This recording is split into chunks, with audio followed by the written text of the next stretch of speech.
متحدہ قومی موومنٹ کے سینئر رہنما اور رکن قومی اسمبلی ڈاکٹر فاروق ستار نے مطالبات پورے نہ ہونے پر اپوزیشن بینچز پر بیٹھنے کا اشارہ دے دیا۔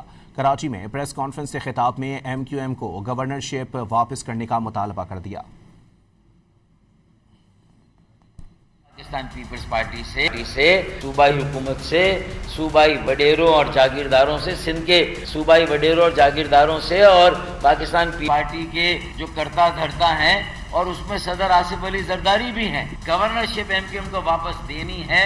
اور اگر جلد از جلد ان چاروں مطالبات پر جن پر آپ نے کمٹ کیا ہے اگر عمل درآمد نہیں کریں گے تو پھر ہو سکتا ہے ایم کیو ایم میں جو آج مشاورت ہو رہی ہے کہ پھر ہم اپنے 22 ایم این اے کی طرف سے اسپیکر صاحب کو یہ درخواست دیں کہ ہمارا اپوزیشن کی بینچوں پر بیٹھنے کا انتظام کریں۔ ٹھیک ہے بھائی، انڈورس کرتے ہیں آپ سب؟